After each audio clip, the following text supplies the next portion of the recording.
Hi friends, welcome to classical life style. நம்ம இன்றைக்கி என்ன டிஷ் பார்க்க போகிறோன்னா வெஜ் பிரியாணி எப்படி செய்யறதுன்னு சொல்லிட்டு பார்க்கலாம். அதுக்கு முன்னாடி என் சேனலை மறக்காமல் சப்ஸ்கிரைப் பண்ணிக்கோங்க. பக்கத்தில் இருக்க பெல் ஐக்கானையும் கிளிக் பண்ணிக்கோங்க. வாங்க நம்ம சேனலுக்கு போகலாம்.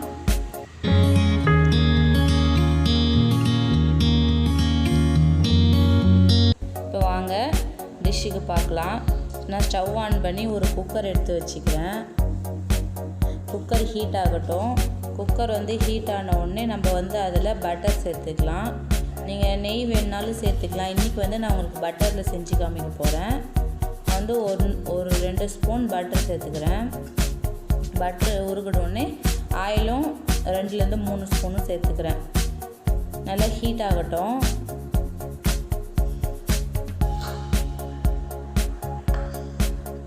பார்த்திங்கன்னா நல்லா அது ரெண்டுமே ஹீட் ஆகிடுச்சின்னு நினைக்கிறேன். இப்போ நம்ம பிரியாணி மசாலா ஐட்டம் சேர்க்கலாம். பிரிஞ்சி இலை, மராட்டி மொக்கு, அன்னாச்சி பூ, பட்டை, கிராம்பு, ஏலக்காய், இது எல்லாத்தையும் சேர்த்துக்கோங்க. 2 ஏலக்காவும் சேர்த்துக்கிறேன், நசுக்கி சேர்த்துக்கிறேன். சேர்த்து மிக்ஸ் பண்ணி விட்டுருங்க. நெக்ஸ்ட்டு 1 ஸ்பூன் சோம்பு சேர்த்துருங்க. சோம்பு நல்லா பொரியட்டும். சோம்பு நல்லா பொரிஞ்ச உடனே இப்போ நம்ம வெங்காயம் நான் நீல வாக்கில் கட் பண்ணி வச்சுருக்கேன். அந்த வெங்காயத்தை ஆட் பண்ணிக்கோங்க. வெங்காயம் நல்லா ஆட் பண்ணிவிட்டு அதை நல்லா மிக்ஸ் பண்ணி விட்டுக்கோங்க. இப்போ நான் 2 பச்சை மிளகாய் கீரி போட்டிருக்கேன். 2 பச்சை மிளகாய் அப்படியே முழுசாகவே போட்டிருக்கேன். போட்டு நல்லா வதக்கி விட்டுக்கோங்க. வெங்காயம் லைட் ப்ரௌன் கலர் வரணும், அந்தளவுக்கு வதக்கிக்கோங்க.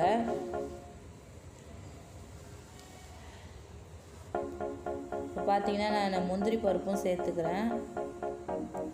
இப்போ பாதி வெங்காயம் வதங்கிடுச்சு. இப்போ இஞ்சி பூண்டு பேஸ்ட் சேர்த்துக்கலாம். நான் 2 ஸ்பூன் இஞ்சி பூண்டு பேஸ்ட்டை சேர்த்துக்க போகிறேன். சேர்த்து நல்லா கலரி விட்டுக்கோங்க. ஏன்னா இஞ்சி பூண்டோட பச்சை வாசனை நல்லா போயிடுச்சு. இப்போ நம்ம தக்காளி சேர்த்துக்கலாம். நான் 2லேருந்து 3 தக்காளியை நீல வாக்கில் கட் பண்ணி வச்சுருக்கேன். அதையும் சேர்த்து நல்லா வதக்கிக்கிறேன். நல்லா மிக்ஸ் பண்ணி வெங்காயம் தக்காளி நல்லா ஒன்றா மிக்ஸ் ஆகணும்.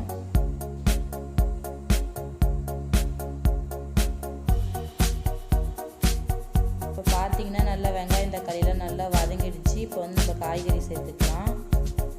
நான் கேரட் சேர்த்துக்கிறேன். அப்புறம் பீன்ஸ் சேர்த்துக்கிறேன். நீங்கள் வேணும்னா உருளைக்கிழங்கு, காலிஃப்ளவர் அது மாதிரி சேர்த்துக்கலாம். சேர்த்து நல்லா ஒன்ஸ் மிக்ஸ் பண்ணி விட்டுருங்க. மிக்ஸ் பண்ணி நல்லா கலரி விடுங்க.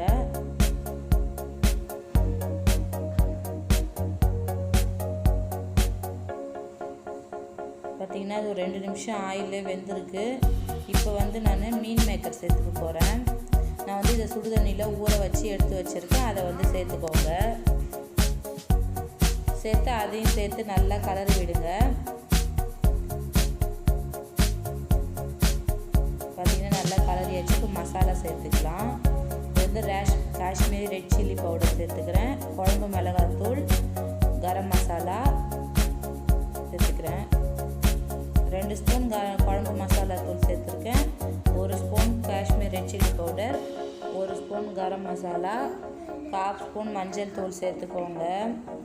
சேர்த்து நல்லா மிக்ஸ் பண்ணி விடுங்க. அது ஒரு நிமிஷம் அந்த ஆயிலே வேகட்டும். நம்ம நெக்ஸ்ட்டு தண்ணி ஆட் பண்ணிக்கலாம்.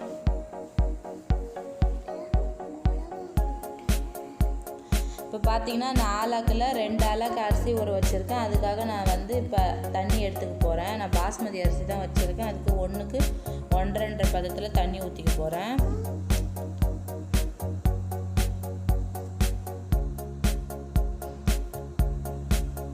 ஓகே, நம்ம தண்ணியெலாம் மொத்தமாக ஆட் பண்ணியாச்சு. இப்போ நல்லா கலரி விட்டுருங்க.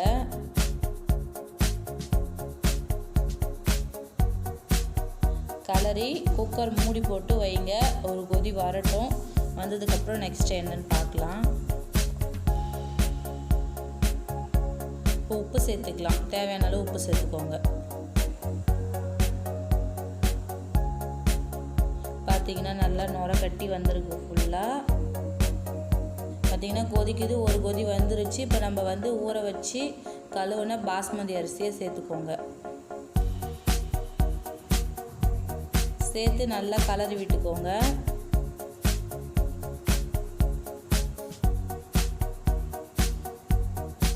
ஒரு ½ லெமன் வந்து புழிஞ்சு விட்டுக்கலாம்.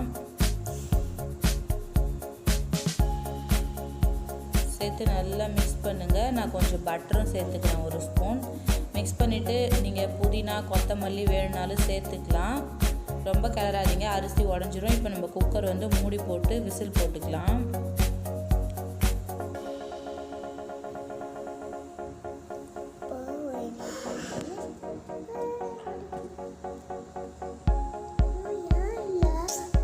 விசில் போட்டாச்சு. இப்போ பார்த்தீங்கன்னா 2 விசில் வரட்டும். இன்னும் 1 விசில் வந்துருச்சு. பார்த்திங்கன்னா 2 விசிலுமே வந்துருச்சு. நம்ம ஸ்டவ் ஆஃப் பண்ணிக்கலாம். ப்ரெஷர்லாம் அடங்கட்டும். அதுக்கப்புறம் நான் உங்களுக்கு காமிக்கிறேன். பார்த்திங்கன்னா நல்லா ப்ரெஷர்லாம் அடங்கிடுச்சு. இப்போ குக்கரை ஓப்பன் பண்ணிக்கலாம். பார்த்திங்கன்னா சூப்பராக வந்திருக்கு. ரைஸ் குலையாமல் நல்லா உதிரியாக வந்திருக்கு. 2 விசில் விட்டால் போதும். பார்த்தா தெரியும் உங்களுக்கு. ஓகே, இதே மாதிரி நீங்களும் உங்கள் வீட்டில் ட்ரை பண்ணிவிட்டு எப்படி இருக்குன்னு கமெண்ட்டில் சொல்லுங்கள். இந்த வீடியோ உங்களுக்கு பிடிச்சிருந்தா லைக் பண்ணுங்கள், ஷேர் பண்ணுங்கள். ஏன்னா டவுட் இருந்தால் கீழே மறக்காமல் கமெண்ட் பண்ணுங்கள். மறக்காமல் என் சேனலை சப்ஸ்கிரைப் பண்ணிக்கோங்க. பக்கத்தில் இருக்க பெல் ஐக்கானையும் கிளிக் பண்ணிக்கோங்க. அப்போ தான் என்னுடைய எல்லா வீடியோவும் உங்களுக்கு நோட்டிஃபிகேஷனாக வரும். நம்ம நெக்ஸ்ட் வீடியோவில் பார்க்கலாம்.